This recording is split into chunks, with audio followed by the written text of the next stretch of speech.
I'm not going to get through the show without using the word cluster. I apologize in advance. That's fine. And I'm warning the audience as well.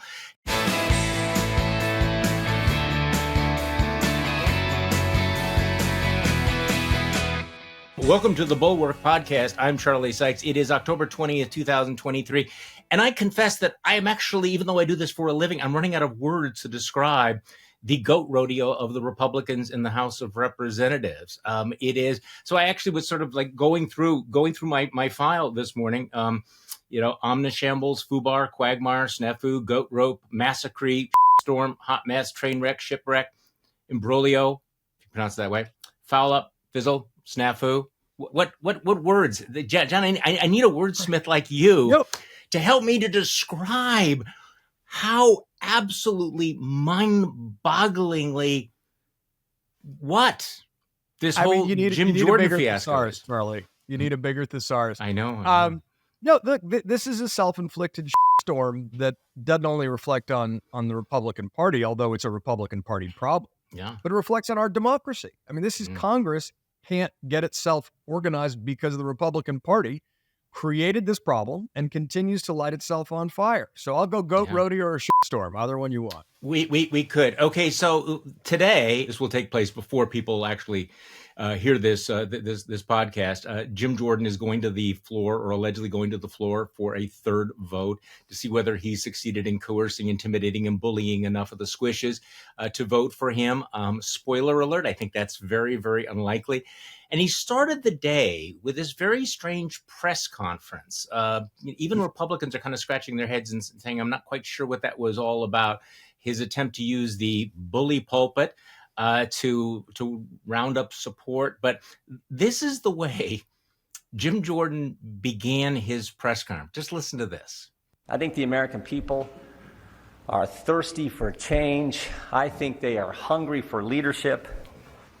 And frankly, they know that the White House can't provide it. They know the Senate won't lead. And they are looking for House Republicans to step up and lead and make change on these important issues. John, I do not think the American people are thirsty for more than Jim Jordan. I do not think they hunger for more Jim Jordan. I think the American people, as they're looking at this, are saying, I would prefer an enema. I warned you on this one. I mean, look, man, he's high on his own supply, but that's the problem with folks on the far right. They always, and any, the far left as well, but that's not relevant to today's conversation. When you get these hermetically sealed kind of hot house environments, they constantly mistake themselves, their increasingly narrow ideological interests for the national interest. And it's got nothing to do with it. Right. And there's a million different ways you can cold test that. You could just judge it on simple accomplishments and functionality, whatever you want. Jim Jordan doesn't represent leadership. He can't unite the Republican conference. This is a guy, as I've been pointing out on air, who his fellow Ohioan, his fellow Republican, John Boehner, described as a legislative terrorist, because all he has done in his time is destroy, not build. And now he wants to sell this idea of a new Jim Jordan who's going to make concessions and deals. Right. Don't believe it for a second. Well, Republicans aren't believing it. Yeah, I mean, they're not believing. So explain what happened. Let's talk about what happened yesterday, because, so it's pretty clear that he's not going to get to 217. He had lost 21 votes. So it looked like for a while that he was going to sort of tap out and say, all right, I'm going to support this compromise measure that would empower the acting speaker, Patrick McHenry.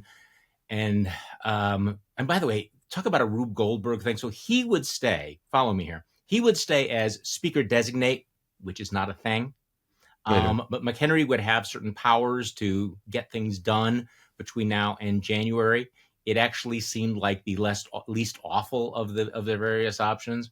They go into, and by the way, can you imagine what the GOP leadership meetings would have been? You'd have the speaker designate, you'd have Kevin McCarthy, you'd have Steve Scalise.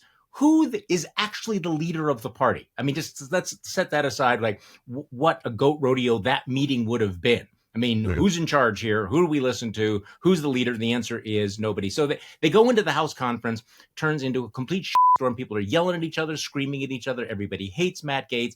And they decide they're not going ahead with this compromise that it would at least allow the House of Representatives to function.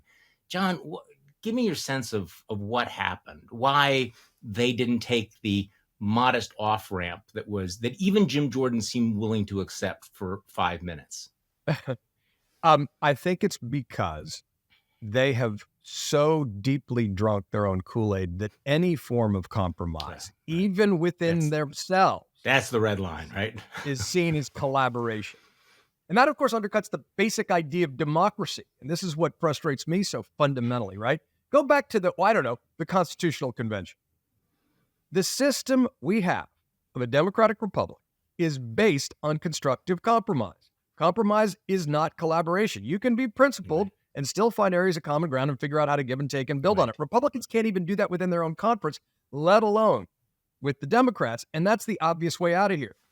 I just got to tell you, the obvious way out of this is for the Republicans the center to grow a spine, stop getting rolled, liberate themselves from the far right, and make a deal with just enough Democrats to have stable governance.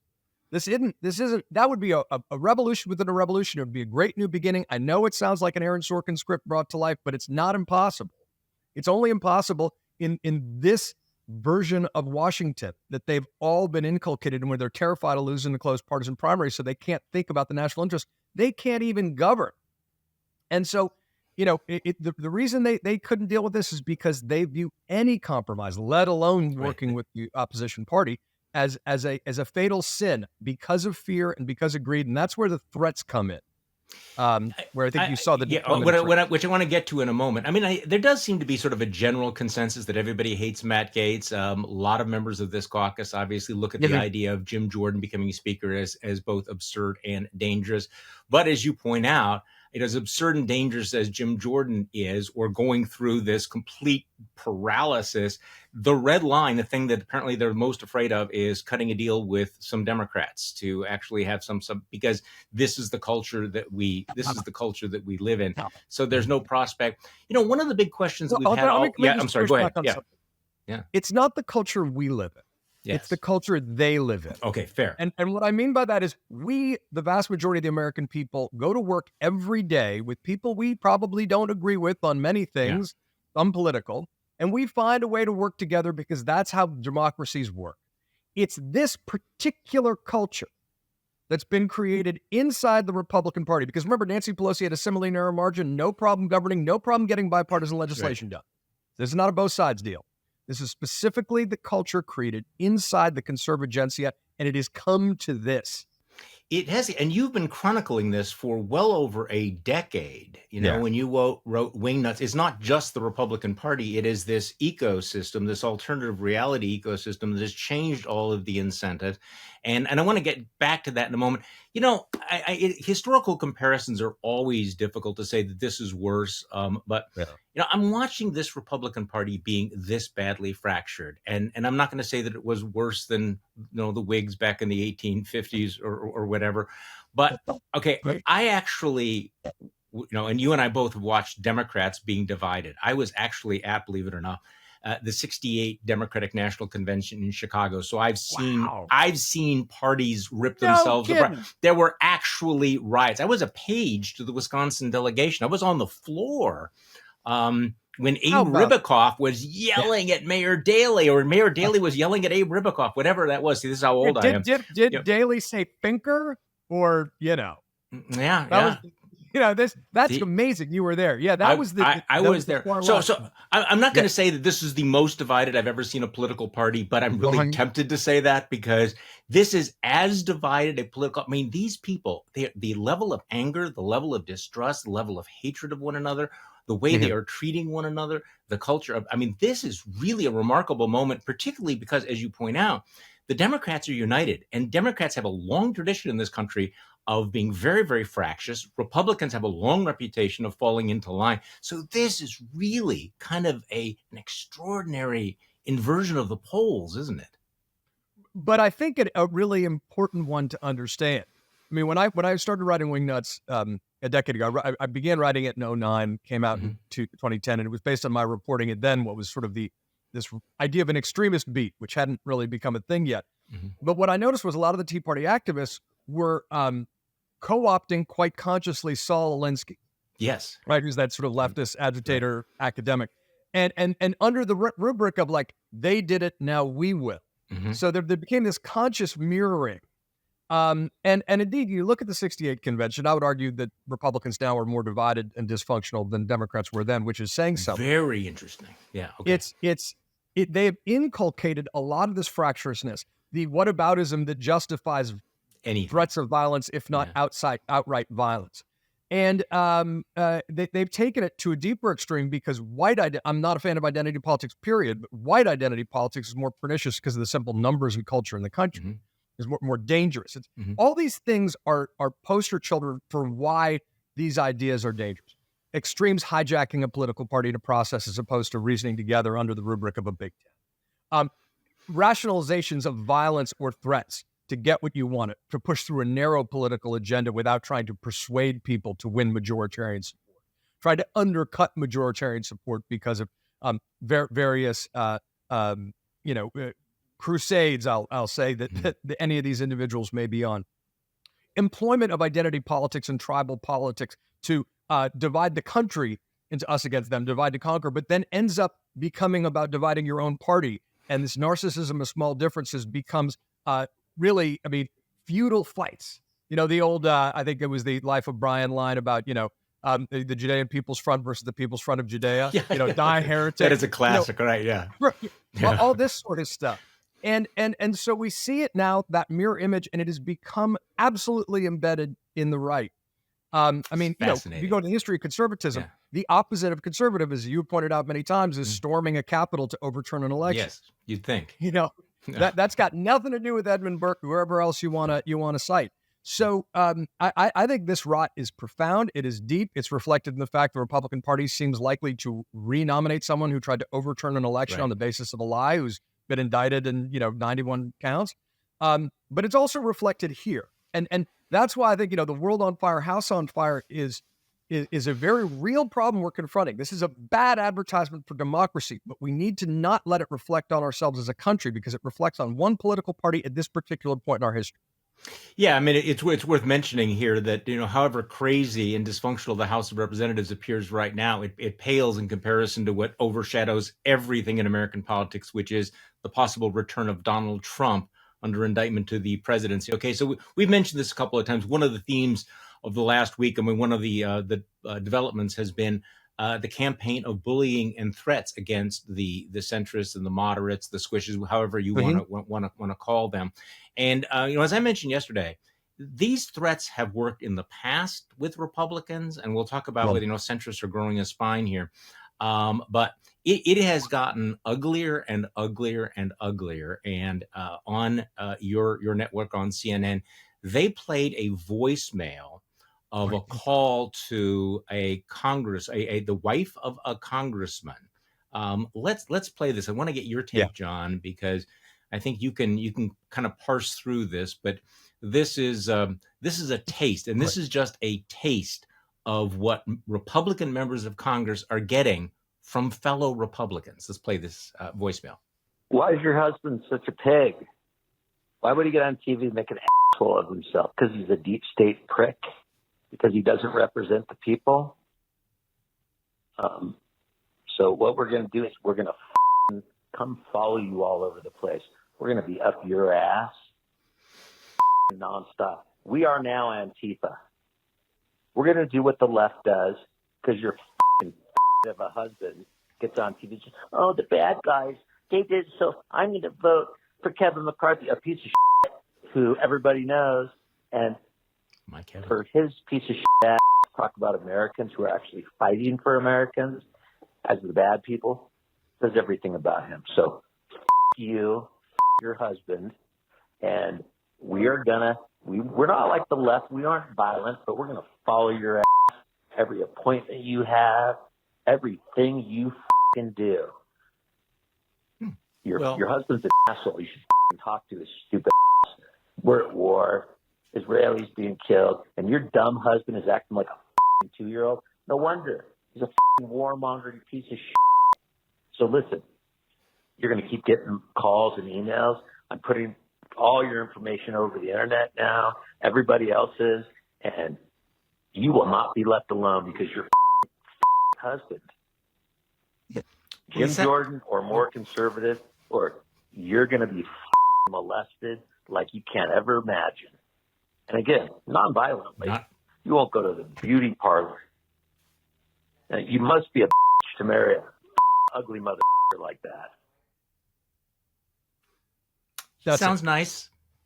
You know, bless his heart. Only the best people. Let us now pray, because this is how we restore a Christian America or something. I don't know. So, John, what'd you hear there? So important to play all of that and to listen to it. And I think it actually demands a close reading. I'm actually working on a column on this because I heard it. Jake Tapper aired that exclusively last night on CNN. And there's so much to work with there, right? So first of all, Jim Jordan or more conservative is the first thing, or we are going to molest you. Yeah. Non-violently. Yeah. Right? Okay. So that there's a lot to work with there. But so first of all, that reflects the fact that this person has been inculcated, right, via some version of the conservative internet, media, to, first of all, or Donald Trump, frankly, there is the language of threats and intimidation, which is the abandonment of reason and persuasion. There is an ideological agenda, Jordan or more conservative, which, by the way, you don't get more. And by the way, this isn't conservative. Jim Jordan's not conservative. No. This is conservative populism. It's a radicalism. It is a tribalism. Right. It's nothing conservative about it. So but you can see where he's going, right?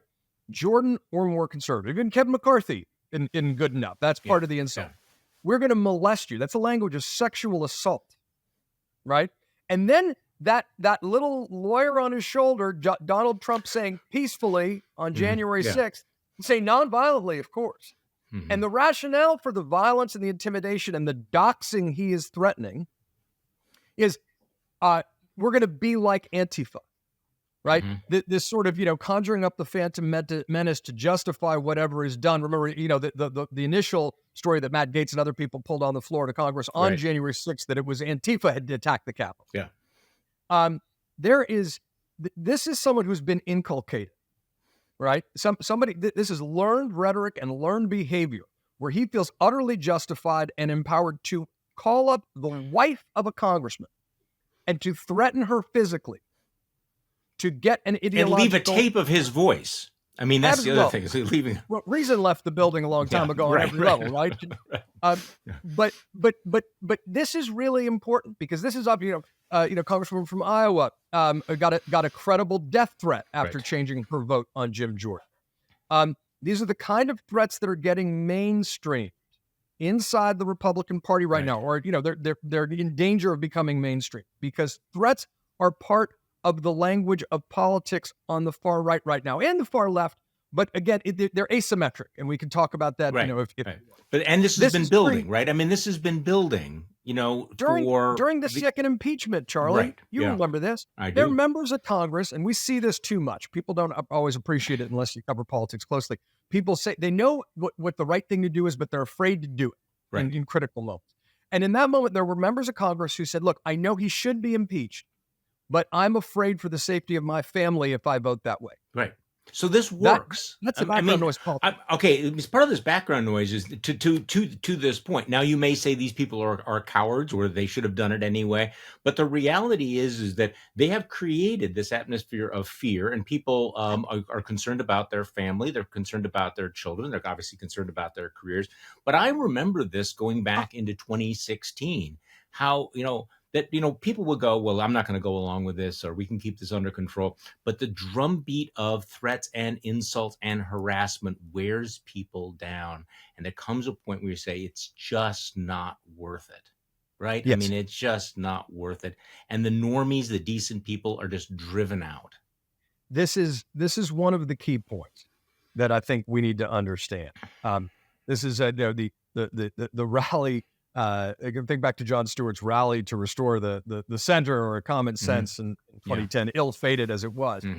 Part of the danger for our democracy that we face is that there is a conscious attempt to make politics so dangerous and indecent and ugly that good people, normies, as you say, well, just normal, average Americans, find that they've got to abandon the public sphere, the public square, because it's just too ugly. It's too messy. This is by design. That's happening. Right. This is happening. And that's what we need to consciously push against right now. Everybody's got to grow a spine, especially the center. I am, my favorite for Abraham Lincoln quote is, "I'm an optimist because I don't see the point in being anything else." Yeah. But that is just to say that now is exactly the time we all need to strengthen our civic backbones, particularly in the center, and push back upon the crazies, because that's not. They're a very small percentage, but they know that if they are loud and intimidating, they can create the illusion of being a majority. Right. And harass the good people to get out of politics, and therefore leave the field to them. This is classic Bannon sort of, worldview stuff. And this is absolutely what needs to get pushed up against by average, decent Americans, particularly from the center of the political spectrum. Okay, since you have introduced a note of optimism onto this podcast, an unusual note of optimism, is it possible, and you said this last night, you said the center needs to grow a spine. Is there a little bit of evidence at the center, or whatever you want to describe, and maybe the center is misleading because a lot of these people are quite conservative, that in fact you are seeing a little bit of this pushback because Jim Jordan is not the Speaker of the House of Representatives? You do have close to 10% of the Republican caucus saying, screw that. We may be crazy, but crazy enough to go along with Donald Trump, but not crazy enough to go along with Jim Jordan. And there is this pushback against the culture of threats. I heard Adam Kinzinger yesterday say, hey, you know what? Liz Cheney and I got lots and lots of death threats. And I don't remember any of you people speaking up about that, but I'm going to speak up now. Okay, these folks who were upset about the threats should have spoken up earlier, but they are speaking up now. So what's happening now, John? Is this like a green shoot? This is a green shoot. This is a sliver of hope. And I'm on the team Keep Hope Alive here. Okay. But you need to do it with strength. Okay. And that means speaking up and calling it out and not trying to play it close or this is part of the screwed up incentive system in our politics where everyone's terribly, in the absence of competitive general elections for the vast majority of House seats, everyone's afraid of losing a close partisan primary. So the center becomes silent for their own self-interest. And that is just a cannibalizing of the country. I'm hopeful because there has been an effort to say, you know what, we're going to stop getting rolled. We're not going to go down a Speaker Jim Jordan route under this feeling of artificial urgency to unite the conference, under threats, literal threats. But it needs to hold. The Republican Party, if you look at its ideological spectrum, is a 3/4 conservative, and there's a lot under that rubric, 1/4 moderate. So you're not talking about a lot of folks. But it's not even about ideology. There are decent, honorable people who are very conservative who have a degree of trust with members of the opposite side of the aisle because of their temperament, because of their perspective. I mentioned a couple of them last night who could be utterly credible Republican and conservative speaker nominees who could probably get some Democratic votes. Enough, at least. People like Tom Cole, Don Bacon, Mike Gallagher.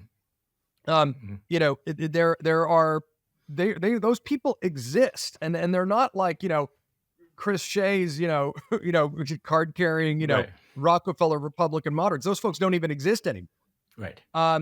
But that's what needs to happen.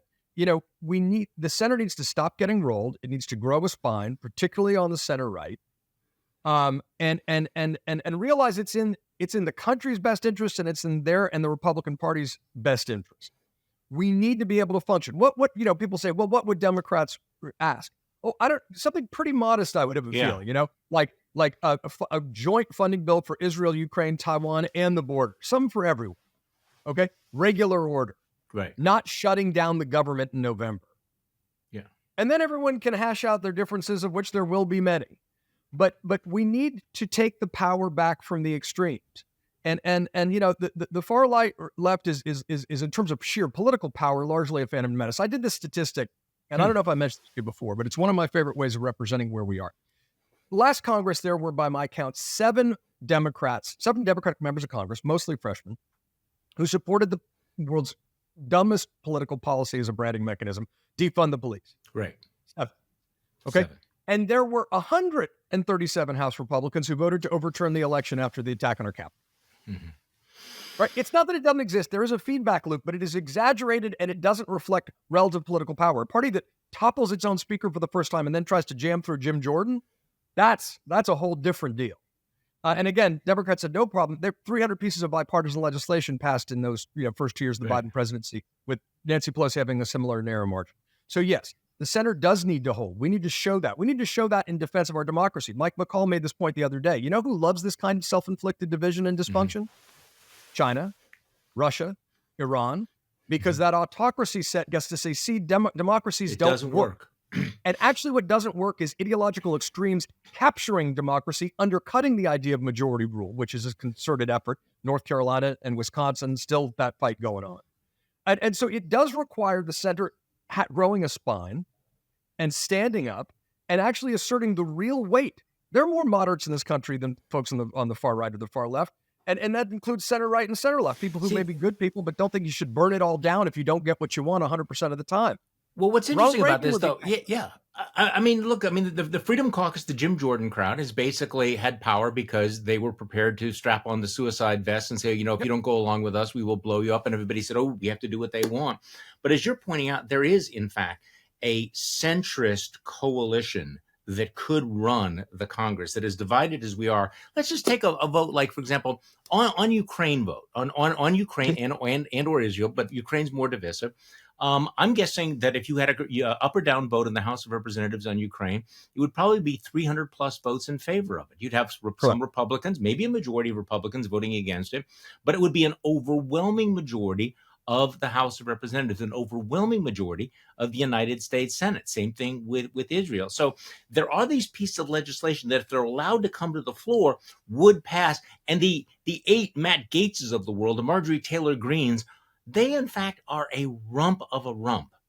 And it's only because they have convinced people that they are bigger, louder, and scarier than, in fact, they are, that they have been considered relevant. That's exactly right. And those votes you just described would also reflect, not incidentally, the will of the people. Right. I.e., take a look at polling and see where things are. Yeah. We are not nearly as divided as our politics make it seem. But our politics are structurally set up with the screwed up incentive structures we've got to dilute the will of the people and undercut the idea of majority rule, which is at the heart of the idea of democracy. So that's the problem. That's the structural problem. And we can work on the structural issues, and God knows we need to, but we also need more people in the arena to show spine and to push back on this comparatively small number of people who are loud, extreme, employ the threats of violence to get what they want, to create an illusion that they're somehow a nascent movement. Unfortunately, the Republican Party, because of the rise and persistence of Donald Trump, they've managed to hijack that. Yeah. But that doesn't mean it can't be taken back. And we desperately need, if you are patriotic and care about the country, care about the promise of democracy, majoritarian rule, and reasoning together across the aisle, this is a time for choosing, particularly if you're a Republican. These moments come, and people in recent history have rationalized them away. I think about Mitch McConnell not basically giving the green light. 3 votes from stopping impeachment. None of this would have happened. Mitch McConnell knew it was the right thing to do, but he was afraid of primaries on some folks on his side, so he didn't do it. The January 6th commission vote, another thing, unnecessary. We're almost there. A little bit of spine at the right moment could have tipped history in a very different direction. This is another one of those moments, those pivot moments in American history. And if we let this pass because people are afraid of what might happen to their primary, Republicans will reap the whirlwind even more. So I hope to God this opportunity is taken, and the Democrats help Republicans give birth to a new kind of politics in this regard. Okay, so what will they choose? Because this is one of those crises that something that can't go on forever won't go on forever. This one can't, because the House of Representatives is paralyzed. I mean, no matter how many partisan games you want, at some point you have to resolve all of this. Mm-hmm. Now, you can either resolve this by rolling over and electing Jim Jordan, which seems increasingly unlikely, or what you are describing, some sort of a compromise. Where are we going to go? At the end of the day, maybe not today, where are we going to end up here? Are we going to end up with some jerry-built Rube Goldberg speaker designate, speaker emeritus, 555, schism popes out there. What are we going to end up with?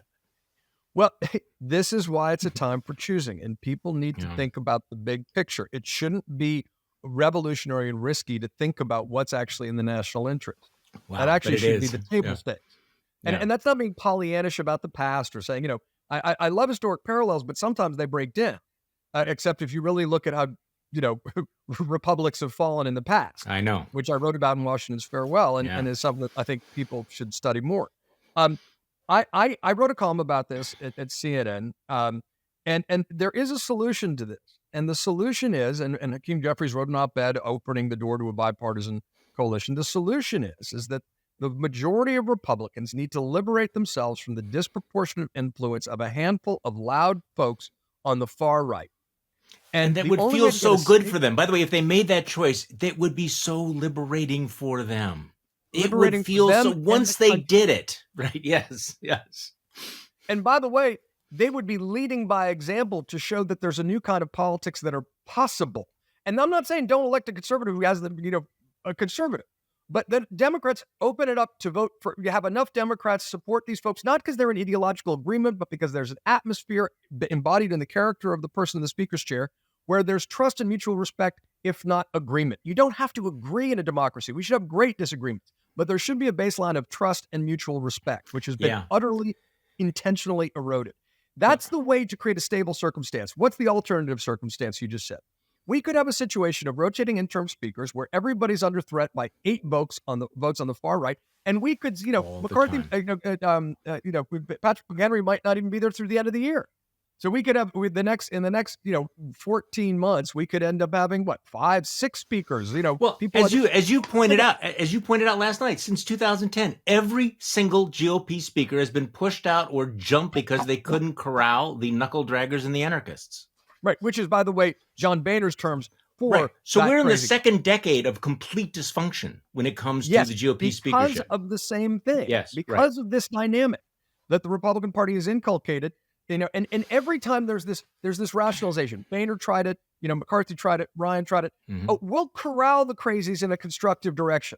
Don't worry, we can do that. We just need to harness their passion, right? And sure, they may be kind of crazy and think that Barack Obama is a secret Muslim socialist Manchurian candidate, but it's okay.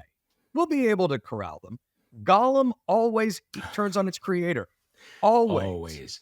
How many times do we need to learn this? We need to employ that learning now. Yes. To give people hope that there is an alternative way to govern, to defend our democracy. This is about defending our democracy.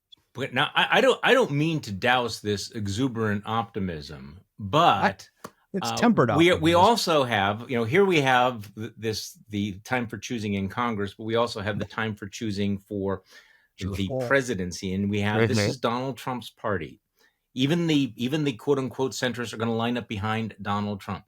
Donald Trump, Jim Jordan was Donald Trump's candidacy. Yeah. What does it say?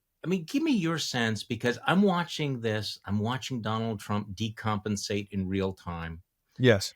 Watching, and we could, all of this, he waves, I'm waving my hands here. And yet the polls would indicate that he is either tied with or maybe even leading Joe Biden. We are living in a country where half of Americans are at least willing at this point to tell pollsters that they think that Donald Trump should be returned to the Oval Office. So I don't want to dent your optimism here. I'm just trying to put it in perspective. All right. So let's say a couple things. First of all, within the Republican Party, there's a morality play going on where fear and greed, those ancient biblical net negatives, are driving a lot of people's decisions. And the question, of course, is who persuadable. Washington Post had a poll out. You discussed this in the past. Mm-hmm. And I will say that the Bulwark is a favorite here in the Avlon household. We listen to you guys all the time. They said that basically, okay, a third of the Republican Party roughly are hardcore Trumpers, and they will follow him anywhere. Right. And by anywhere, I mean anywhere. Right. Including anywhere. Overturning democracy and attacking the Capitol. Around 25% are never Trumpers, i.e., this guy doesn't represent conservative values. He doesn't represent the reason they became Republicans, Reagan era, Bush era, go on. And the rest are persuadables. Persuadable means, obviously, that they can be persuaded by another candidate that there's another path forward for the party if they feel not intimidated into silence or going along with the crowd. Okay, so, the whole Andrew Jackson line, one man with courage makes a majority, that's worth remembering. The other one is one of my favorite political aphorisms by Bill Clinton, who said, people will vote for strong and wrong every time. Right? Which is to say that all these folks who are tiptoeing around Donald Trump for fear of offending under some kind of consultant-driven rationale are part of the problem. Now, so there's a supermajority that is opposed to Donald Trump. A minority of the Republican Party, which comes to around, by the way, 10, 11, 12% of the country, if you net it out, third math in terms of Republican, Democrat, Independent. That's nowhere near a majority. That's around 10%, but they're loud and they've intimidated the Republican Party into silence until and unless an alternative comes up who is strong and provides an alternate path forward. I don't want to be Pollyannish about it. I'm just saying we haven't started voting yet, and sometimes we treat all this stuff as a done deal, and I think that disrespects. Well, that was Ron DeSantis' theory, right? I mean, Ron DeSantis figured if I basically gave him Trumpism without the Trump, if I just give an alternative, surely if he is indicted all these places, they will turn to me as an alternative, right? I mean, wasn't that the theory? Wasn't that Ron DeSantis? Well, the theory is also that people wouldn't realize that he doesn't like people and doesn't know how to sort of. I mean, he makes Richard Nixon look like a people person. In addition, who knew that would be a problem? Yeah, exactly. So, but I mean, I want to just keep that aspect open. The right wing media ecosystem is very good at message repetition, and that itself has a way of cowing people who are not really sure where they stand on issues and drags them into those things. Right? Biden's governance has been, to a large extent, sort of the no labels fantasia. Again, 300 pieces of bipartisan legislation the first 2 years. I do worry that no labels, which I co-founded over a decade ago, and but because I've always been focused on how do we overcome hyperpartisanship and how can we restore strength in the center. That the independent candidates can make the ball bounce in unpredictable ways in an election, and there's no plan to win Congress in that circumstance. But that the persistence of Donald Trump, I think, is about strong and wrong. It's that he's captured one political party that doesn't seem to have the conscience to stand up to him and offer an alternative. And the Democrats have doubled down on an incumbent president who's been a consequential president, but who the polls suggest, would be one of our greatest one-term presidents, but people have concerns about what a second term would look like, just on the issues of perceptions of vigor, not policies. Right. I would argue. Right. But until we get through this stage, that is still a point of maximum peril for the Republic, not just the Republican Party. Because if Donald Trump is returned to power because there's some weird no one hits 270 and the Republicans, control a majority of House districts and they decide to fall in line because they make all the rationalizations that say, well, we'll be able to corral the crazy and implement our own policies and get back in power.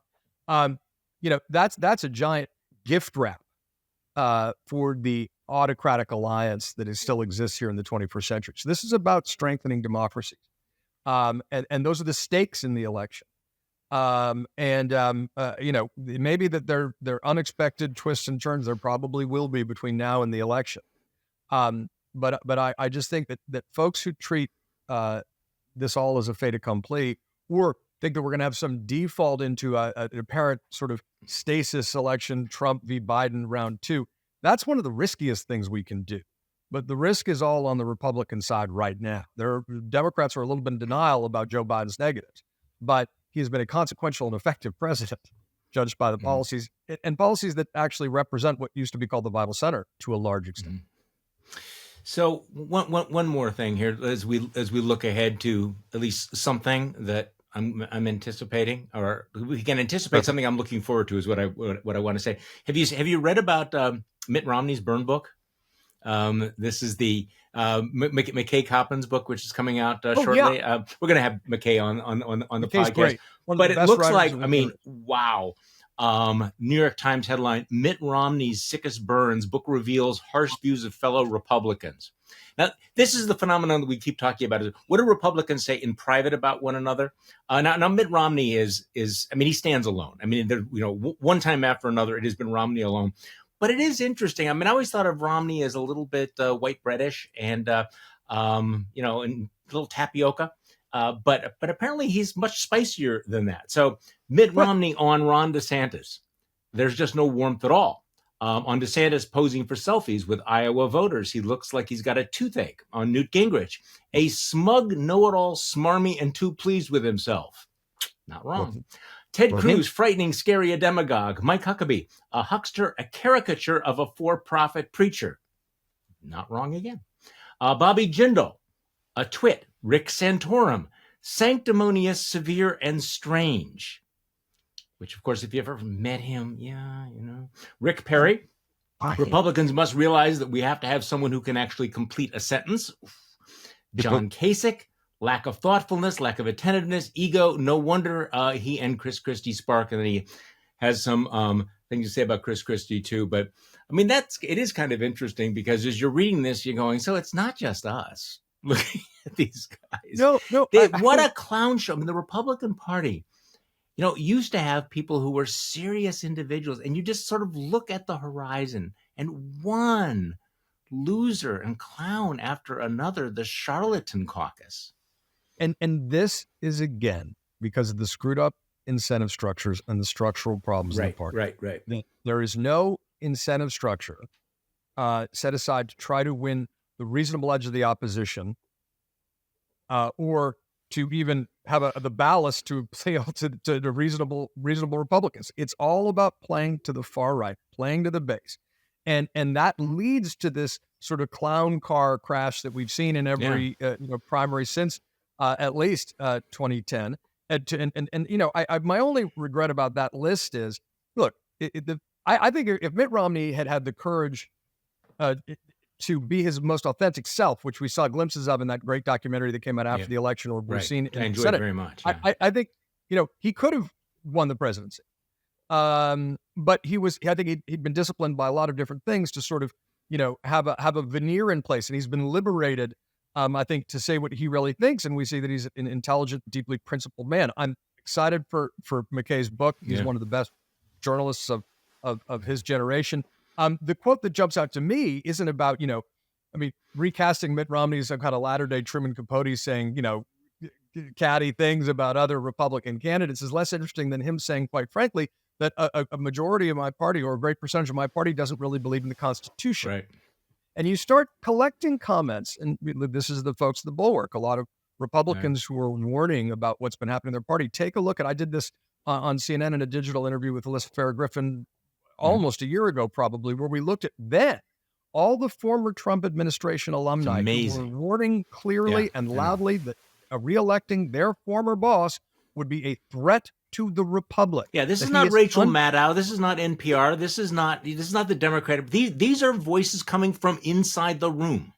100%. Yeah. And what's troubling to me is that the Donald Trump superfans who've never met the man are willing to, I think for reasons of face saving and dynamics of sort of tribal politics, not listening to the people who know the man best, who work with them, who are warning in clear language. And these are not Democrats. These aren't even independents. These aren't even, centrist Republicans who didn't want anything to do with Donald Trump. These are people who worked with him. And that's the moral urgency we should be feeling about sleepwalking towards this election. And I think Romney's voice is as clarion call clear as any. But we got to recognize this is a structural problem. It's going to need structural fixes, but it's going to start when people have the spine to stand up to that. The stochastic terrorism. So we're almost out of time here, and we haven't even gotten to the president's very rare prime time Oval Office address about Ukraine and Israel. Isn't that always the way? Well, yeah. I mean, so it's getting good reviews. What were your thoughts? I had just one criticism, really, which is that I wish he would have done this earlier. He has been a consequential president, but he has not effectively used the bully pulpit. And a speech like this, I think, was necessary to rally the nation behind the aid for Ukraine a year ago. So you have this speech, which I think was effective, not perfect, but effective. Why has he not done this more? Why has he not done this earlier? That's my one criticism. He should be doing it more. I think that, look, even Hume praised his speech on Fox. Lavishly. I'm generally suspect when people blame communications for lack of political success, but I do think that the Biden administration's communications have not been sticky enough, soundbite enough, rooted in stats and fact enough, and leaning into new platforms to spread the messages of accomplishments. This was a very good speech by the president. He actually, I thought, used his hands effectively, visually. He had a decent amount of energy by him. He was crisp and clear and spoke with a sense of moral conviction about American leadership in the world. That's the kind of conversation we should be having as a country. I think it's notable because of all the crazy and dins in our politics that often the most responsible voices do get don't get their share of the oxygen, even when you're the president of the United States. Right. And that's why I don't think you should index some of the noise. I think the signal to noise ratio is very difficult to determine in our politics right now. It was a good speech. He should have given it more. And I'll give you a small example of something I noticed. I watched it again last night when I came home because I was listening to it in transit. And the White House website did one of those things where it was an hour and 38 minutes or something like that, but the first 40 minutes were just waiting for the president. They didn't take the time to edit it, so when you clicked on it after the fact, the speech would begin. Yeah. It's these little unforced errors of presentation and clipping that cut into the resonance. That's a really small thing. Yeah. I don't mean to harp on it, but I think it's indicative. There's no margin for error anymore, though.